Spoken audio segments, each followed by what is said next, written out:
50 years after the civil war ended in Nigeria. Channels Television here giving you a robust coverage on the issues about healing, reconciliation, and reintegration. And some of the images you might be seeing, some of them will give us remembrance of what happened and how we can move forward as a people.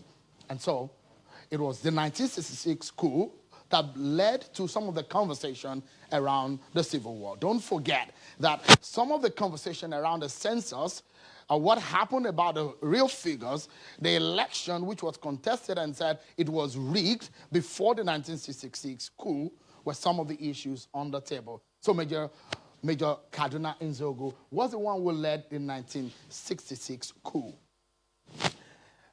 These are some of the faces of the major casualties, some of the leaders of the country, regional leaders, and of course, Tafawa Balewa, the central leader in Nigeria at the time. And some of these, the Okotiebo, Akintola, and the rest were casualties in that 1966 coup. Of course, General Agunyi-Ironsi, Major General Agunyi-Ironsi took over. He was perhaps a beneficiary of that coup, and he ruled just for about 6 months. And this happened afterward. There was a counter coup in July. It was in January that Major General Agunyi-Ironsi took over as the military head of state at the time, and 6 months after, he was assassinated. And this man, just about 30-year-old, took over as the military head of state. There was an Aburi Accord. There was a meeting in Ghana, nearby Nigeria, where top military officers met in Ghana to discuss some of the issues affecting the nation and how they can resolve some of these issues. It was popularly called the Aburi Accord, where top military officers met in Ghana to discuss the future of the country. In 1967, on the 16th of July 1967, the war broke out. It does look like the Aburi Accord was not working. There are a lot of talks about what happened to the Aburi Accord, which of the sides of the divide, whether the federal troops or the Biafran troops, who are those who did not keep to the Aburi Accord. Some of those issues we'll be talking about tonight on the program. The war broke out, and that war lasted for 2 years, 6 months. The federal troop led by the military head of state at the time, General Gowan, and of course, Colonel Odumegu Ojukwu led the Biafran troops. Afterwards, this is what has happened. Things escalated for the bad. And look at it. About 100,000 overall military casualties on both sides were recorded. So we understand from some of the figures they were able to put together at the time. Between 500,000 and 2 million Biafran civilians were said to have died of starvation. In fact, some of those pictures went around the world of how people starved. Again, death toll was said to have reached over 3 million people who lost their lives in what has become perhaps one of the worst, most devastating war situation. And so let me quickly put you through what can give you a glimpse or a graphic capture of the event of that year from 1960, our independence from the British colonial rulers. And there were political unrest, census, some of the events of 1962, which led up onto the general election of 1964. There was also a Western regional election of 1965. There were a lot of conversation around what happened between those 2 years, which of course led us into a military coup on the 15th of January 1966, led by Major Nzogu. July 1966, there was a counter coup.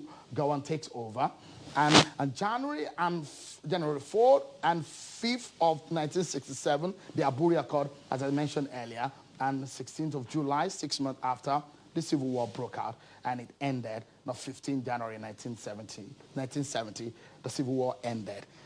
On Wednesday, that will be in another 4 days or so, it will be 50 years exactly when the war ended. What are the lessons for the nation? Tonight, we shall be discussing how the nation can properly heal, reconcile those offended or aggrieved, and reintegrate those who feel left out of the equation. I have tonight someone who has some very interesting memories and a personal story of the Civil War. And perhaps he might be sharing with us how he survived or escaped by the whiskers, death, and that moment.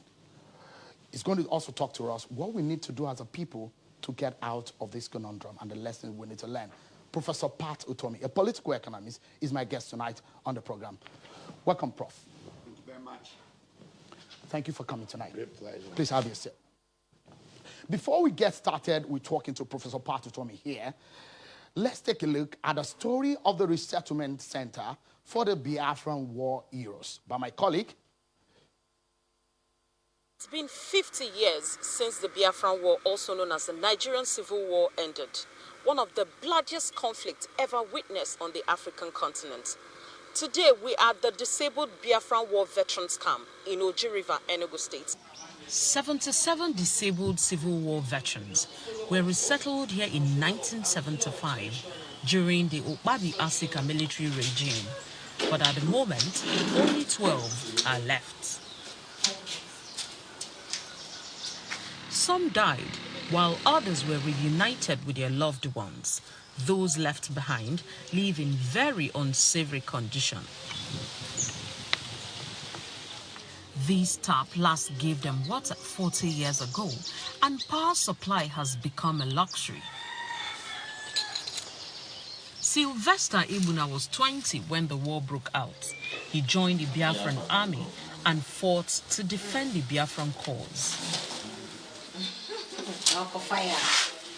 The war took its toll on him, as he now, with an amputated leg, battles hearing impairment.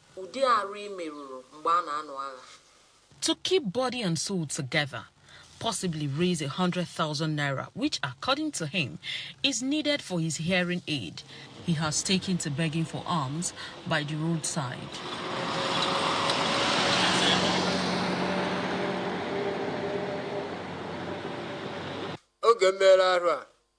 When I sustained this injury, it took me 4 years before I could hear again. When this shelling began, my leg was almost blown off.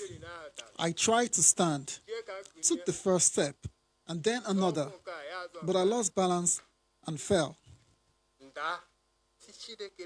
As far as he is concerned, not much has been done to promote reconciliation and rehabilitation. How can I forget the past in this condition? Hunger is a disease. I have no food to eat. I will always tell my children this story for the sake of posterity. Yes.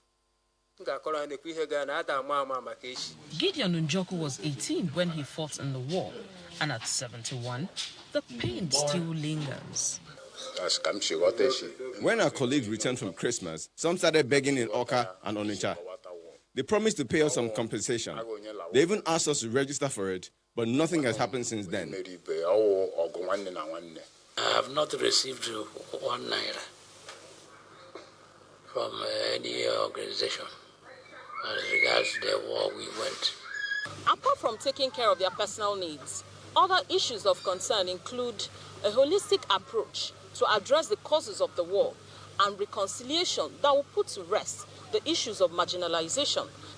From Enugu, Nkiruka Ajogu, Channels Television News.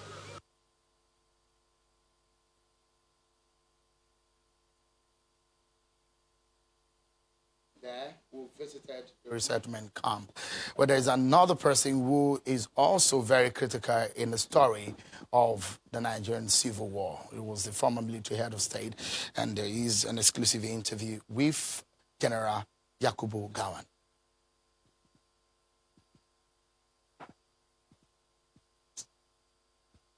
In a coup d'etat we had.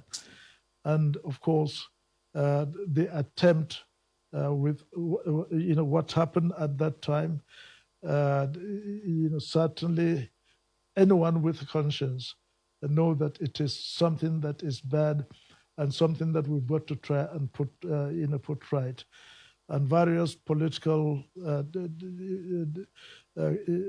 political attempts were made to solve the problem, going even to Aburi, meeting, the disagreement there, which really, came about the interpretation, one's interpretation, of the interpretation, of what Aburi, meant.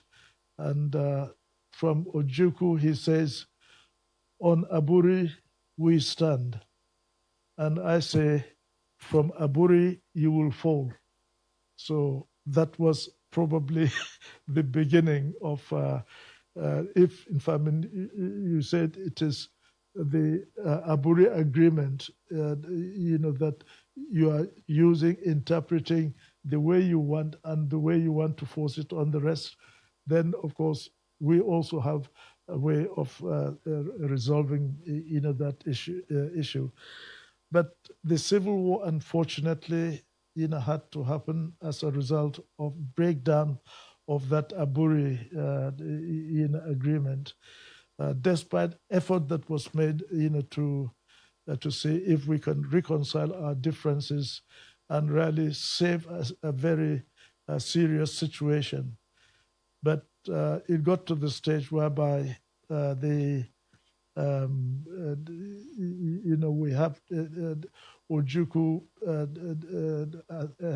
got his Constituent Assembly to give him the go-ahead to break away from Nigeria. And of course, then because of this tense situation, we have to find a way of resolving that problem. And that's from our military head of state, General Yakubu Gowon. Let's get talking with Professor Patutomi. Thank you so much, Professor, for coming on tonight. 50 years ago, what can you remember of those very sad situation or circumstance in the Nigerian history? Oh, I can remember plenty. I have a vivid recollection of just about many of those moments. Actually, my moments of the Civil War started with the build-up to the Civil War. I started from Guzo in what is today's Zamfara State. I was returning to Guzo on the 29th, I think, or 30th of May, 1966. And as the train pulled into the station, I found the station was deserted. I got out of the train and was looking around, and across on the street, I saw my father's car. And then I looked properly, and there he was carrying a double-barrel gun. I thought, he can't be going to. What was his profession? Sorry, a lot of people who understand. My father worked for an oil company, for British Petroleum. Yeah. At the so time. you make for an oil worker carrying a gun, that seems to be very strict. On a Sunday morning, for that matter. Wow. So I thought, what's going on here? Anyway, he waves me across. I go out there, and he says, get in the car. There's been some trouble. That morning, during the course of worship, rioters had invaded the churches. My mother's hand had been broken, an arm had been broken. And because hospitals were not safe, they're driven to a friend's place. A friend of my father's at the time, interestingly, was to become information minister. Years later, Garba Wushishi was the manager of the local Barclays Bank there. So they moved my family to Garba Wushishi's home, where the doctor was trying to take care of my mother. And anyway, things just deteriorated. There was a couple of days later, another wave of rioting. BP had to send a light aircraft to fly us out of Guzo. And as we were taking off, hundreds of people were literally running, chasing after this aeroplane. And so that was beginning of the image. So that was the year of the coup. The coup. Yeah. In fact, the war cry of the rioters was Araba, Awari, Bamwa, Milikin soldier. Let's separate. Let's break this country up. We don't want military rule. And So anyway, shortly after, the Civil War proper begins. Now, I was going to school now in Onitsha. I was at Christ the King's College in Onitsha when the Civil War broke out. This was in 67, the year after. The year after. Now, that's why I say I saw the Civil War from several perspectives. One night, I crossed the Niger in a canoe from what was the Biafran side onto a war theater on the other side, what was the Midwest. And when I crossed, we had this horrible incident in Asaba where there had been a massacre of people who had come out to demonstrate, to wave, to welcome the federal troops that were approaching Asaba. And men were lined up this way, women this way, and cold-blooded slaughter of thousands of people, literally. The sad memory of the Asaba, the popular Asaba massacre. And so here I was coming to Asaba with a group of friends, family. We're trying to cross from one part of the road to the other, from the bush, the jungle, as it were, and crossing the road that led from Asaba through Ibuza, Washi, down, and we were, quote-unquote, captured. And we were lined up, men this way, women this way, and some fellow was saying to us, where are the rest of the rebels? Where are the rest of the rebels? I didn't know where the rest of the rebels were, but it was expected that the same thing that happened. You were suspected to be one of the rebels. Well, everybody was supposed to, So, and we were going to get shot, actually. But another group of federal soldiers arrived and accosted the ones that were, trying to molest us, as it were. And the two groups of soldiers started fighting.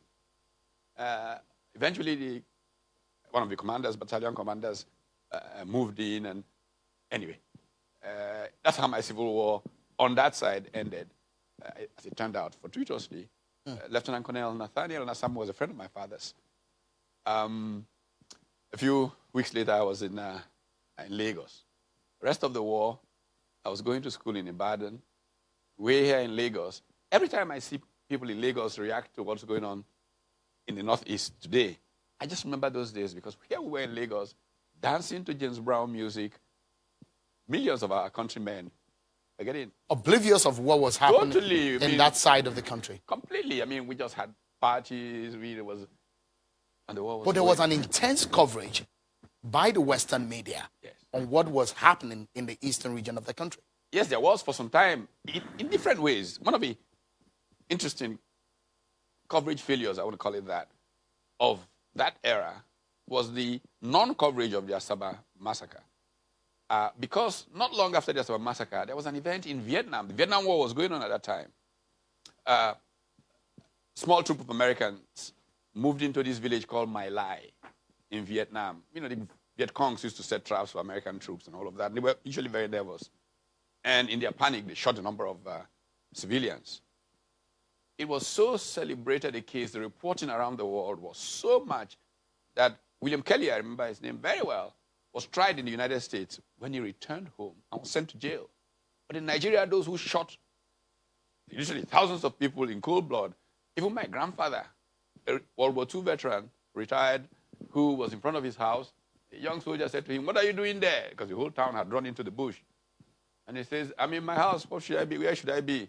And he says, hey, young man, for target practice, shot my grandfather. Wow. Just like that. Prof, we're going to take a breather. It's so much to swallow and to chew tonight.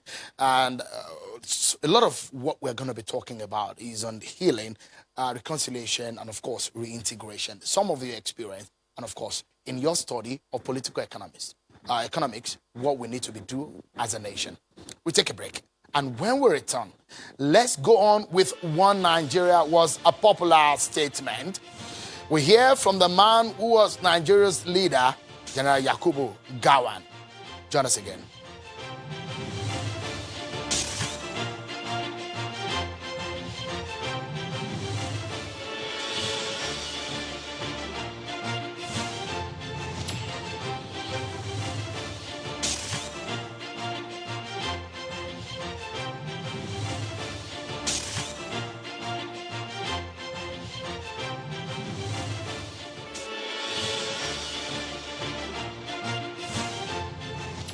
I've been cowed. Thank you. Oh my God. It's really, really huge. I wasn't expecting this. When I heard about the cow, I was like, okay, maybe just one small cow. But this is huge. A very big thank you to Adrian Homes. Thank you so much. God will continue to bless you, grow your business and grow your home. I am so glad, so delighted to be receiving this from Adrian Homes. Thank you, Adrian Homes. Thank you.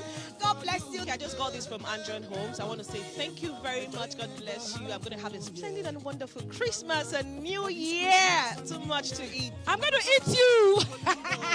If you want to get this kind of cow, and you want to get other gifts, from Adrian Homes, all you need to do is just deposit 500,000 naira for any land in their estate. Look at the car. Can you miss this car for Christmas with a bag of rice? Adron Homes, making the incredible affordable. It got to the stage when this Constituent Assembly statement was became almost a threat to the breakup of Nigeria. We had to do something, to remove, that what causes that fear. And politically, I thought the only thing that we should do was, to create, to break up the, all those regions, and to ensure that, no region and now new states would be too big to be a threat, to the unity of the country, and the fear of, the fear of that domination by one particular, state will no more be a threat, and so that was that became the new states, that the new Nigeria that we wanted to have. And of course, the eastern region under the command of Ojukwu at that time said no. And so we have to said, well, these other people have been created and we have to defend them. And of course, he said that will not happen. And of course, as a result of various activities that he took, taking over the federal government, central bank, taking over, the railway stock, that's the railway train from Port Harcourt going to other parts of the country, all the post offices, and taking over, everything that was federal.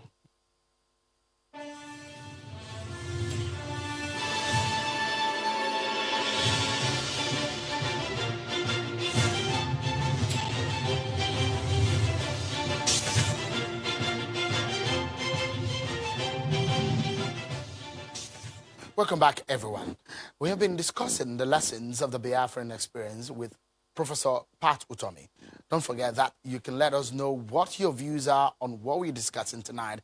Tweet us on these handles and send an email to politicstoday@channelstv.com. The handles are right there on your screen for you to see. #PoliticsToday, #50 years after Biafra.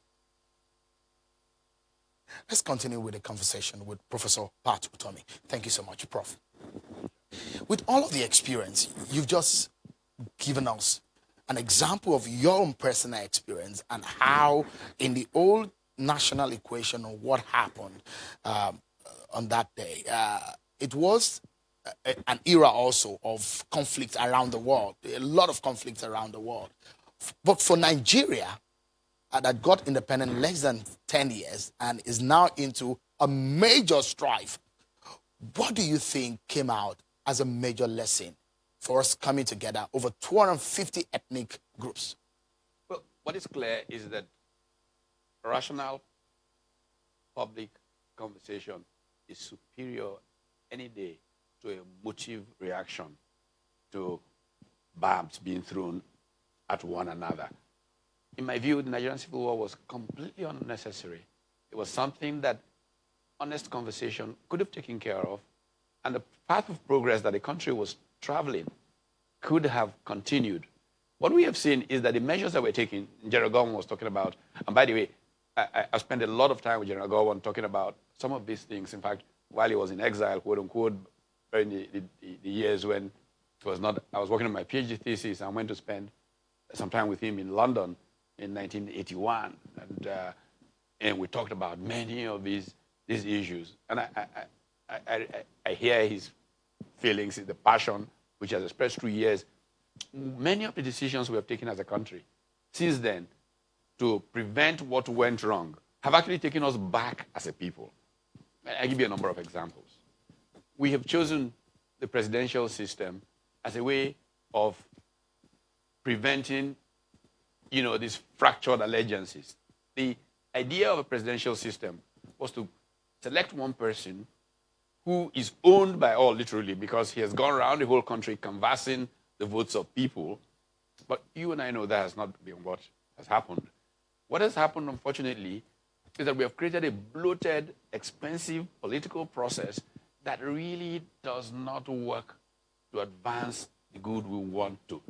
The principle of subsidiarity, of authority being devolved to levels closer to the people, has been lost in this presidential system.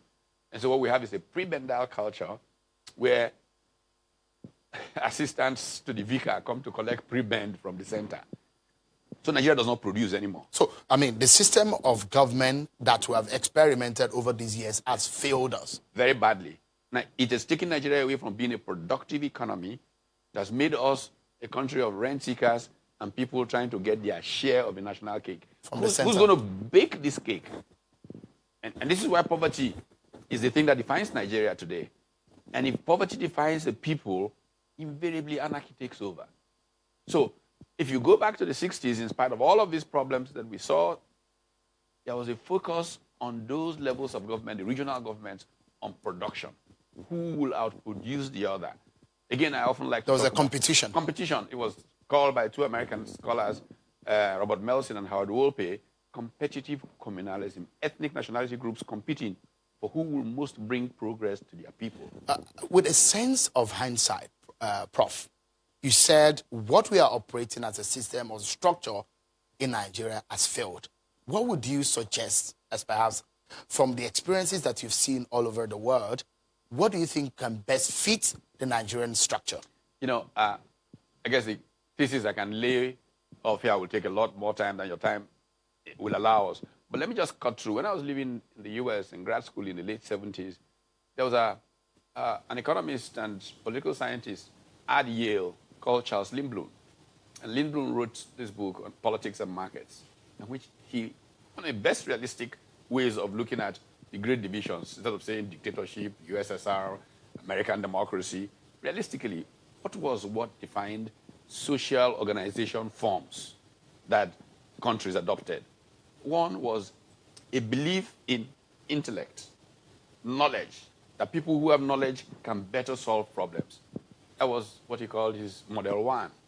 And this was the kind of thing that the Soviets and co pursued. Let people who can think, allocate, ensure that there is justice and everything. But we all know that those things got abused. So that didn't work. Now, the system that we generally call democracy is one that says, look, knowledge is good, but we'd rather just decide who will lead us for a period. We think this does not work, we go to another person for another period. That is not be who is smartest necessarily, but who we want now. These two models have competed. The Chinese now teach us that you can take a Model 1, take elements of a Model 2, but the fundamental thing is focus in advancing the common good of all. Where Nigeria has gone is that we have created a system of essentially plunder. Politics about plunder in Nigeria. Who will plunder the most? Now, in this business of plunder, the next guys are fighting these guys. You guys are plundering. No, we want to get them out. Everybody agrees with them. And the guys who have come in have their plunder agenda. So you have greater plunderers replacing yesterday's plunderers. So it's a system that's not working. How are we going to redress this system? There are a number of fundamental values that we have to come to. The arena of public life is the arena of morality, of virtue. That's not what we have managed to create. Again, go back to the masters, the thinkers, Montesquieu in America. We remember him mainly for the system of checks and balances. Montesquieu's greater contribution is that public life is about virtue. The great Nigerian scholar, Peter Eke, whose 1975 Two Publics was one of the most definitive contributions from Nigerian political science. Fortunately for us, like many things in Nigeria, Peter Eke has been living in America for more than 30 years. Now, the point he makes there is that public life is about morality. I choose to call it values. Does that exist in our public That is precisely sphere? the point. The arena of public life in Nigeria is the arena of plunder. But Prof, I mean, a lot of Nigerians have experienced this. A lot of people, especially people who have lived over 60 years and 70 years, they've been thinking, how best can we make this nation work? As scientists being able to postulate what will work for Nigeria? There are many things that can work for people. First of all, people have to believe it and own it. Unless they own it, it won't work for them. But fundamentally, I think that we need to return to a system of government rooted in the people. Right now, there's a disconnect between the Nigerian state and the Nigerian people. So are you thinking about regional governments? Certainly, I would like governments that is more devolved. I would like to go back to the old parliamentary system. I would like to make sure nobody is in public office, holding public office more than 12 years at a time. If you get into public office, one term, second term, third term, go and work. Feel the people before you come back to public office. So, Prof, I mean, you are giving us this model from your experience and what we have seen, because we've tried this and tried that and it has failed. But, Prof, you remember that we had 3 regions: the northern region, the eastern region, and the western region. There was a creation of the Midwestern region. Yeah. That was the smallest of the regions at the time, but there was still crisis. I mean, you remember that there was a Western region where the crisis, the political crisis in the Western region, led us to perhaps one of the issues that we're discussing today. So in that sense, regional government, can we go back to it? We've created so many states. We've tried the parliamentary system of government. The regional government, has it really worked? Groups of states can begin to collaborate. That's why when the Southwest comes up with this regional security strategy, I say, fantastic. That's the way we're going to have to be moving forward. We don't want to scrap the states. They're there. There'll be too many problems. Of their own, people will find that they need an agglomeration of states. I would like to see South-South, Southeast states come together and collaborate in a way that ultimately we find that they become a zone of development. Western states, Southwest states, as we call them today, become a zone of development. Northwest states become a zone of development. Northeast states become a zone of development. And gradually, we'll begin to have a return to some form. Because in the 60s, what created the problem was, again, the egos and the competition of the power brokers, because we did not create that public sphere for rational public conversation. It was an emotive, falling back on the tribe kind of nature of conversation. Educated, quality, public, the kind of Habermas uses to define what is modernity, what is democracy. If we had those kinds of conversations, we could have we could have resolved the issues that led to that civil war. We should not have had a civil war. And the more mature people, like Dr. Nnamdi Azikiwe, kept trying to prevent that war from going on. But, we had a lot of younger people who were not so mature, who had authority. And so their way hell's way. I dare tonight to talk about the devastation of the Civil War. As much as we run away from talking about what happened, would you describe the Nigerian Civil War as perhaps the worst you've seen in this part of the world? The Nigerian Civil War was terrible in terms of numbers of lives. I have dared also to suggest that the Nigerian Civil War is the second worst genocide of the 20th century. 20th century is a century of genocide. The word genocide did not exist before the 20th century. It was looking at the Armenian experience in Turkey that led to that word being literally created. If you look at the 20th century, I don't see another war save what happened to the Jews in Germany. And why do they talk about it all the time? Why do the Jews remind the world of it all the time? Why do Germans always commemorate every anniversary? 10 years of the Normandy landing. All the presidents from the West fly to Normandy in France. 50 years of this. And they keep... Because they want people to realize that civilized human behavior should negate those kinds of ways of doing things. But in Nigeria, we're sweeping it under the table. Sweeping it will not work. You see, World War II literally took place because they tried to sweep World War I under the table. The kinds of agreements that were reached with Germany, the League of Nations, and all of that, literally guaranteed that some rabble-rouser will come up in Germany. And that's what happened with Hitler. And that's why we had World War II. And that is why the German people are constantly reminded about that experience so that it will not happen again. Our possible way of reminding the Twitter and the Facebook generation of today, how do you find it?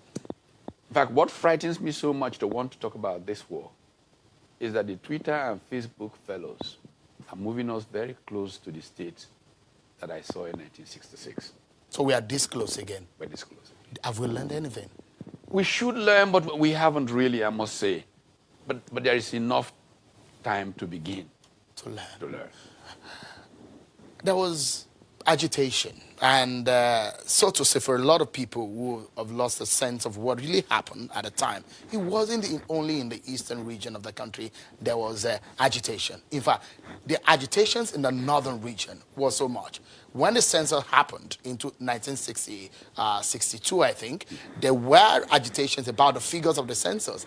And what we see today also, as regarding our political life and the balances that we should have, who gets power, how people are being brought into the equation, is also a major conversation.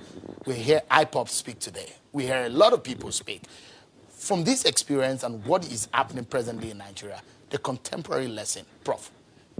It is because the politics of Nigeria is about sharing that we have these problems. If the politics is about producing, about creating, people will be too busy producing to be worrying. What do you need statistics that are wrong for? Because it will give you a bigger share of whatever. Whereas if you were producing, you know, it is who produces the most that gets the most benefit. So that mindset needs to change. Why are we so obsessed with sharing? If we're not sharing, because everybody can produce. The beauty of God is that this country is endowed across the place, and every part of this country can become a major producer that can create wealth, create the quality of life that people desire. And if people are making progress, they're not going to be quarreling about their neighbor and what language he speaks or what, you know. It becomes a melting pot like America. You know, you move from one state to the other. 3 years later, you pay taxes in that state, you are now from that state. But because we are still obsessed with sharing and ethnic passions determine your share in the manner of speaking, people are focused wrongly. The agitation in the eastern region of the country presently, and the ones we saw in 50 years, over 50 years ago, is there any difference? Is there any... can you align anything? Can you draw any inference into both? You know, just before we came on this show, there was a youth show going on this channel, and I was listening to them. One of the things that struck me, and it was really painful and frightening, the young people on the show were saying, it's like being Nigerian holds you down. You are Nigerian, you leave Nigeria, you look everywhere, they're thriving. They talked about sports people, they talked about people in different professions who are thriving just because they left Nigeria. Until we can change that narrative, until everybody can feel that the conditions in Nigeria allow them to explore and exploit the possibilities of the outer limits of their talent, we're going to have these kinds of problems. We need a free, open society that encourages people to use their talents to the optimum. Who should be doing this? That is the nature of the modus vivendi that we create, the kind of social organization of our country. So a lot of people talk about restructuring. Is that the way? Because how do we then harness and put into proper context what you have said, the kind of structure that we need, the kind of society that we require to get us to where we want to be as a people? Unfortunately, we have a political elite that is really, if you don't mind, a parasitic elite. Everything they depend on is the parasites, the eating of society. If they were professionals, farmers, that take some time off of their work and gather together, make laws, as they used to do in the early 60s. They come to the legislative flats there, they make laws, quickly go back to their legal profession or whatever it is. It would be a different context. In this context, people live off the state. Power is desperately needed so they can extract rent. So power is too fanciful. Yeah.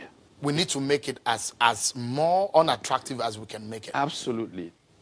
Okay. People should go into public life for immortality, to be remembered for something, not for the size of your bank account. We're still talking about healing, reconciliation, and reintegration. Professor Pat, who told me, is still here with me on the studio. But we take a break again. And what lessons have we learned from the Biafran experience? We talk more about the issues that brings us to this point and some of the things we can take away and learn so that we don't go back to the experience you're seeing right on your screen. Don't go anywhere. We'll be right back.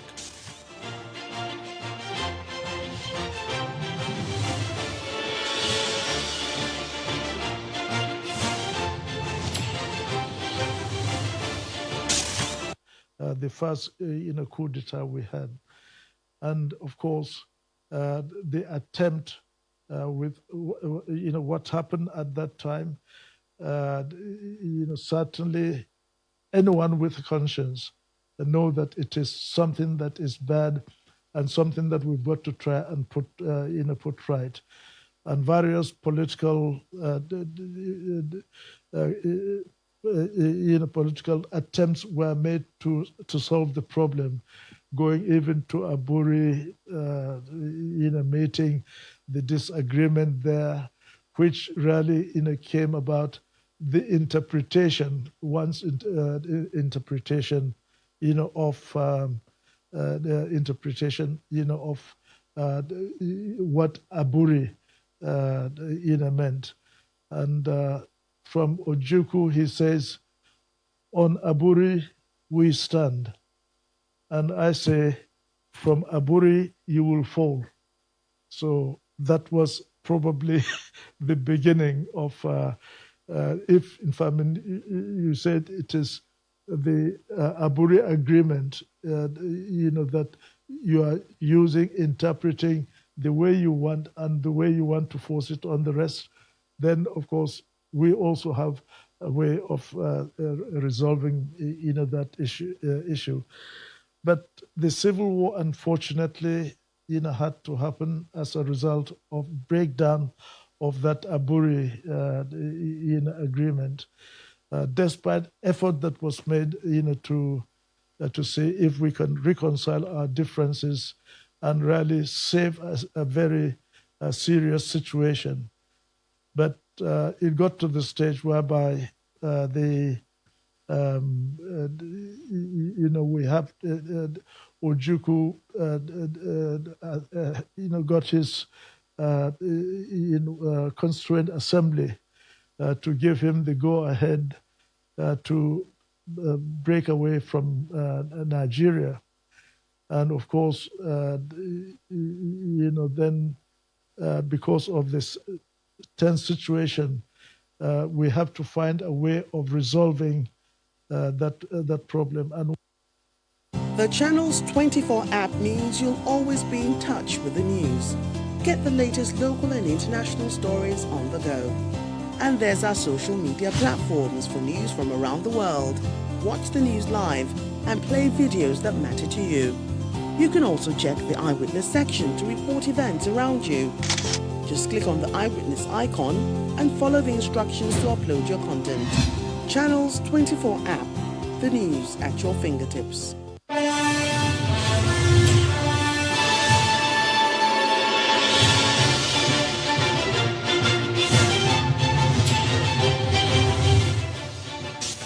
Thank you so much, everyone, for staying with us. Let me quickly remind you, did you see these earlier in the week? Did you see that segment? It was the Amotekun experiment in the southwest region of the country. It's been one of what my guest tonight have mentioned. Is a security initiative by southwest governors and leaders who think that security situation in that part of the country needs to be taken seriously. And so they have put up a structure of security called the Amotekun outfit. Did you see that? You've been sending some of your tweets. Let me take some of them. Some people are asking Professor Utomi, my guest tonight, some question. But let me get some of your views on now. I see Ekanem at Ice Ekanem says, politics they're taking today as our reference point. One is not in doubt that Nigeria had a better structure and constitution to make a great country. All needed then was patience to build a great country. But this our young, overzealous soldiers weren't in for. James Victor is asking, great show tonight. Does the prof have a book on his own account so we can get a good detail of his account? You will answer the question, Prof. David Joel at David Joe 551-36577 says, let's restructure Nigeria. If not, we might find ourselves going back to the painful experience of the Civil War. God forbid, we don't want war. We want justice and equity. If we are all Nigerians, then all should be treated as Nigerians. Okpara Jesse at Okpara Jesse says, one of the issues with Nigeria today is state creation and each state depending mostly on the federal for some survivor. We should reconsider this regional government. We should look into what each region is known for producing and harness it for our good. Those are some of your thoughts that you sending to us. Keep them coming. Let's get back to the conversation with Professor Pato Tommy. Do you have a book for some people to learn from your experience? Well, several books that have been written. I wrote an autobiography many, many years ago. In fact, before my 40th birthday, it was a very strange thing. Some publisher was putting pressure on me to write an autobiography, and the book was titled To Serve Is to Live. And it's more than 20, 30, nearly, from back in the 90s. To Serve Is to Live. There is another biography on me that was written by Kola Olutimei, and some of these appear in Kola's book. Some people are already asking what became of the Aburi Accord.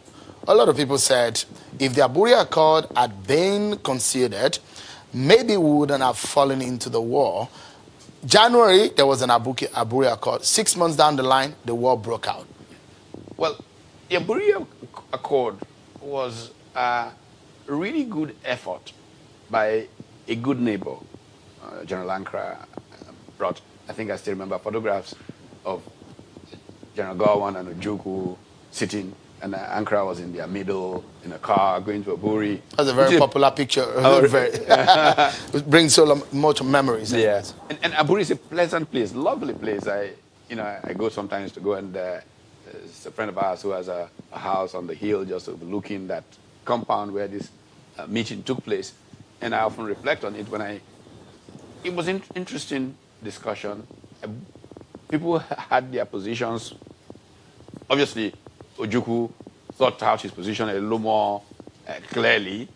And General Gowon and his team being people of peace, well, maybe overconsidered, maybe, I don't know what it was really, but they reached this accord. But, there were also talks that the Ojukwu side of the divide brought with him a lot of advices. Yes.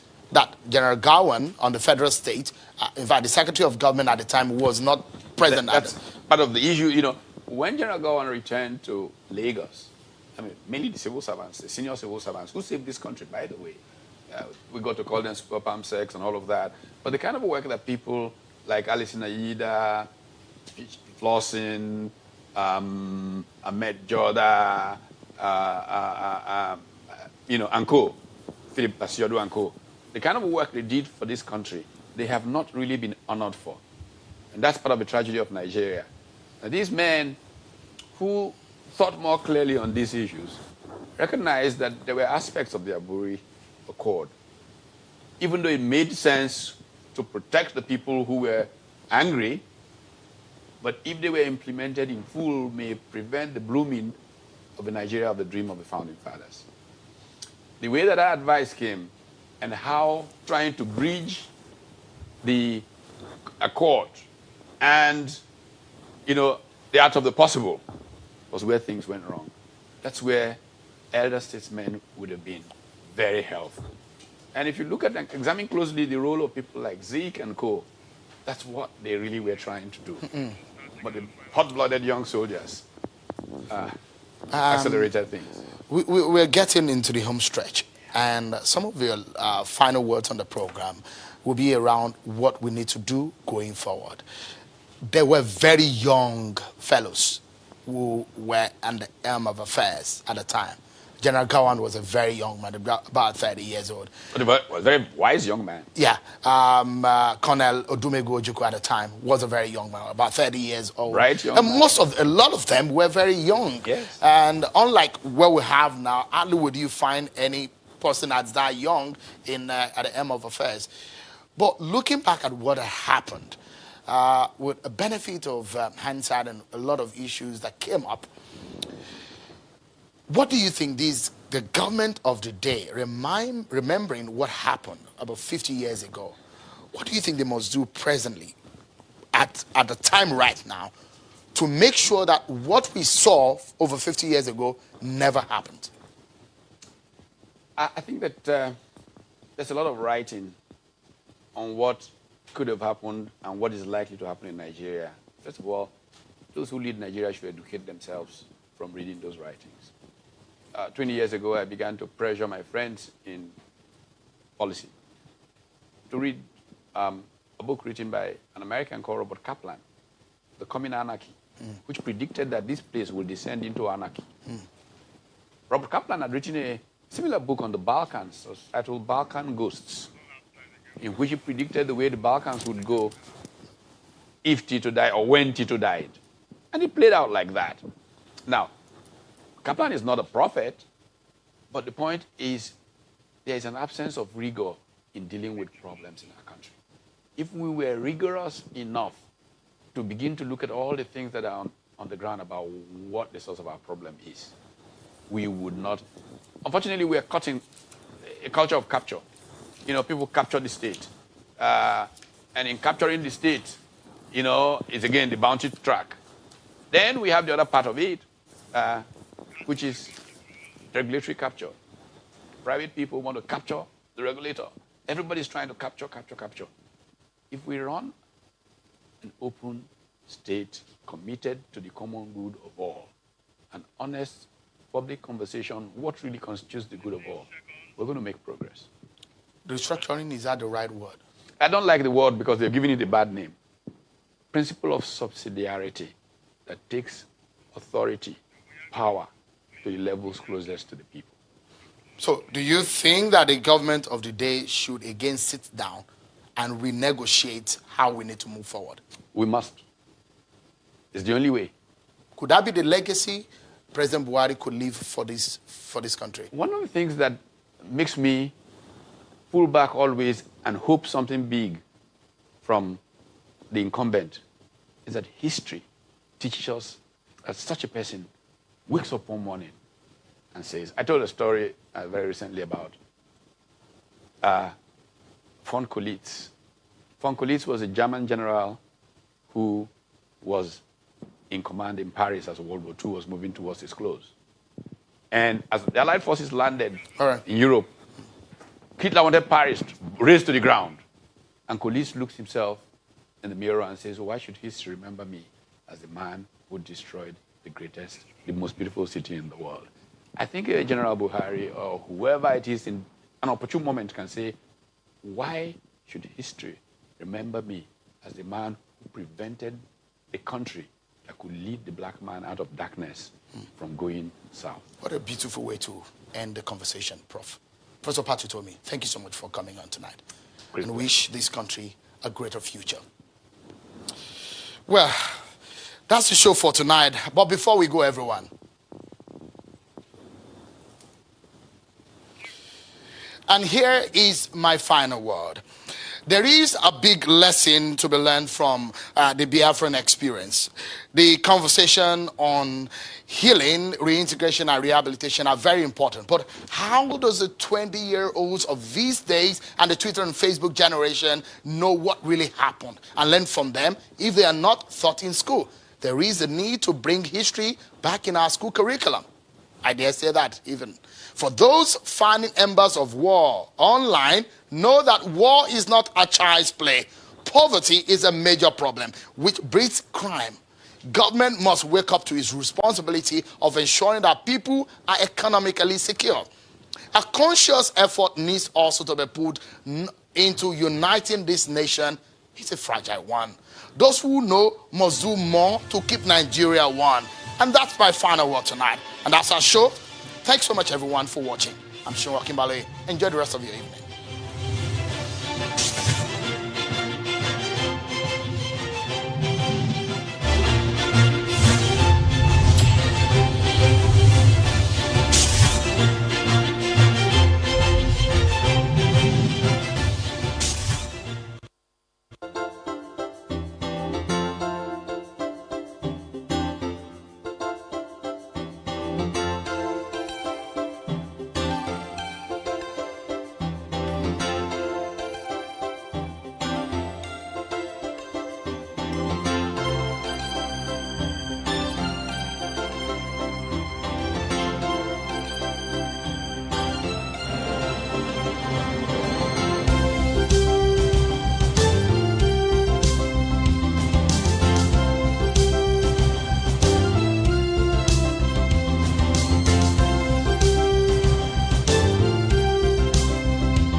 Hello and welcome to Eco Africa, the environment magazine co-produced by NTV in Uganda, Channels TV in Nigeria and DW in Germany. I am Sandra Twinobrio and with me today, as always, is my co-presenter, Nyota Egbe. Hey Nyota, how are you today? Just fine, Sandra, and thank you very much. And a warm welcome to all of you, our viewers out there. As always, we have a lot in store for you.